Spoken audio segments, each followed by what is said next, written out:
So, Beauty and the Beast, we dealt with a beast of fairy tale lore. With Citizen Kane, we dealt with a beast of industry. And tonight, a beast of the sea with Jaws. It's a very loose thread connecting three very different films, but I'm going to go with it. All right. It did, didn't it? Thank you. Thank you. Anyway, Jaws, the film many consider to be the original summer blockbuster. And did you know it was based off a book? No way. Right, I know. That's crazy. That never happens. Based on the novel by Peter Benchley, who actually worked on the script as well. The film was directed at the time by some unknown guy named Steven Spielberg. Who's that guy? I don't know. He was only 27 when he made the film. It was his second film after Sugarland Express. He mostly worked in... I don't know what Sugarland Express is, but it wasn't a good movie.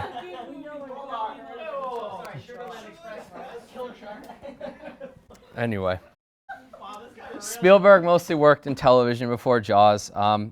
Film stars Roy Schneider, Richard Dreyfuss, and a very drunk Robert Shaw, and was first released on June 20th, 1975. So, I think this film's 42nd anniversary is in a few weeks. I didn't plan it like I planned the Beauty and the Beast remake. First, I want to share two quotes with you from Spielberg on the film before I go into my little history talk. The first, when I think of Jaws, I think of courage and stupidity, and I think of them both underwater. And the second, a fun movie to watch, not a fun movie to make. From those two lines, I think it's safe to assume that the making of Jaws wasn't the most pleasant experience, and it wasn't. Let's go to our three leads. All right. So again, Roy Schneider, Richard Dreyfuss, and Robert Shaw. Schneider took the role of Chief Brody with little reluctance, but actors like Robert Duvall, Jon Voight, and Lee Marvin all turned down roles because at the time Spielberg was only 27, and again, Sugarland Express kind of underperformed. So if you're a big-name actor, you're probably thinking, I don't want to give this kid my time. Richard Dreyfuss originally turned down the role of Martin Hooper. He said, I'd rather watch this movie than shoot it because shooting it's going to be censored.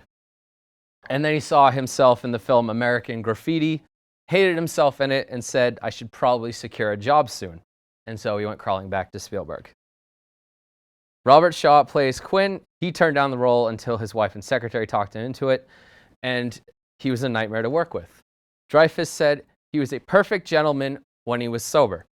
He drank a lot during filming to the point where it became production assistants' jobs to keep an eye on him. His big speech halfway through the film, which you'll see, which he also helped rewrite, so he wasn't totally useless. The first take, he did it blank-faced, and the second time he did it sober. And the final cut uses materials from both takes. He told Spielberg, these characters have had a few at this point in the film. Maybe I should have a few before I do this scene. That backfired. In his defense, it was a form of method acting. He and Dreyfuss often butted heads, which is sort of life imitating art when you watch their two characters on screen.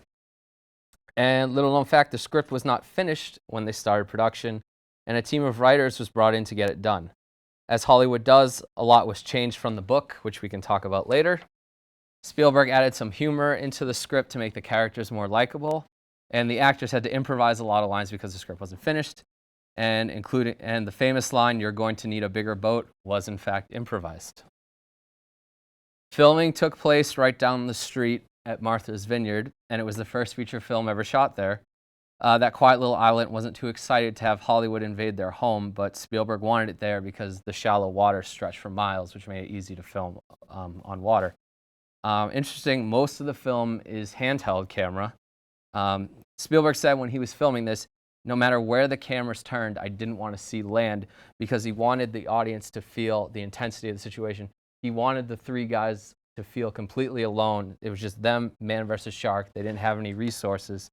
Basically, he wanted the audience to be he wanted the audience to not go well, this is intense. There's land right there. Why don't they just go home? But you can still see some land in some shots in the second half of the movie. And also, we talked about color, the use of color in Beauty and the Beast. You can only see the color red in the film when there's blood in the water from the shark. Another little camera trick Spielberg did, he opted for audiences to not see the shark in its entirety for an extended period of time to build suspense and trigger the audience's imaginations to get people thinking, just how crazy is this like monster shark? And you don't see the shark completely until like halfway through the film. And irony enough, it's like after like a line from Roy Schneider that's just kind of like poking fun at Robert Shaw's character. I think we all know the opening scene where the girl goes skinny dipping and she starts getting pulled around. How they filmed that was basically she had some like safety pants on, and there were cables attached to it. And so basically, guys were running back and forth on the beach, pulling her all around. And she had like little like grappling hooks, so if she felt like uncomfortable, she could just unclip her. For the most part, the shark we see on the film is mechanical, save for some real-life footage from some documentarians. A giant model with a track and winch system that can go underwater was used to move it around. They made, as you can see right there, it's got wheels underneath it. They made a lot of models. One was just a fin, one was just the left side of the shark, one was the right side of the shark, one was the whole body. Very excessive production. And the shark worked fine on land. Then they put it on water, and that's when the trouble started. The salt water was not very kind to the electrical machinery, and more often than not, the shark did not work. One of the producers said when they first tested the shark, "We saw that thing sink, and we felt our career sink along with it." You'll see in the film. At one point, like the guys on the boat, they use like a harpoon to like attach these barrels to the shark, sort of like markers, and that saved production a lot because that was sort of like another visual instead of the shark entirely. It's like when you see the barrel, the shark's there. One last note about the mechanical shark. Robert just gave it away. The shark was named Bruce, and they nicknamed the shark Bruce after Spielberg's lawyer. Can anybody think of a film with the shark named Bruce in it? Nope. Correct. I said nope. Okay. Yep, Finding Nemo. Whoa, I got it. So mechanical sharks and rivalries in the cast aside, production was a nightmare. The original budget was $3.5 million. It went to about $8 million finally. They had a shooting schedule of about 55 days. They ended after 159 days. Needless to say, tensions were very high, and 27-year-old Spielberg was very hot under the collar because a lot of times, like, the actors were like, "When can we go home?" And he just went. So I think the highlight of the production for them was when the boat that they were filming on started to sink. There was like a little another wire system that was pulling like the barrels around, like the barrels to show you like the barrels that were attached to the shark. And basically like the barrels were like going towards the ship, the Orca, and the thing tore a hole right in the middle of the boat. So Spielberg shouting to like the safety boats, like, "Save the actors." And then the sound guys are holding up their equipment as they're like waist deep in water. And one of them shouted, I can't say it, but "F the actors, save the sound department." And in fairness, Jaws did win an Oscar for best sound mixing, so I think I think his claims were justified. And irony enough, there was a boat that they built that was meant to sink, and the climax of the film, where basically they just sink it and then they like pump air into it and then it comes back up. That was not the boat that sank in real life, though. Right? Irony. Finally, the music. We all know the famous Jaws theme, composed by Spielberg's frequent collaborator, John Williams. He did Indiana Jones, he did E.T., he did Jurassic Park. We all know the famous theme. But when Spielberg first heard it, he was kind of like, "What is this?" But now he credits the score to half the success of the film. This is interesting what William does in the film. He does anyone know what the Pavlov dog effect is? It's like a psychology term. Basically, like, if you ring a bell, like, you give the dog a treat. And so you train the dog, like, every time he rings the bell, the dog expects the treat. And then you ring the bell and you don't give him the treat. And yes, if you hear the theme, that's when you know the shark is there, and vice versa.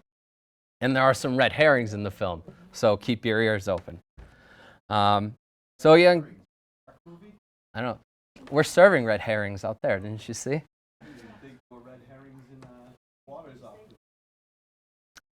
Jaws was released on June 20th, 1975, and to this day has made $470,653,000, won 3 Oscars for editing, score, and sound, but lost Best Picture to One Flew Over the Cuckoo's Nest.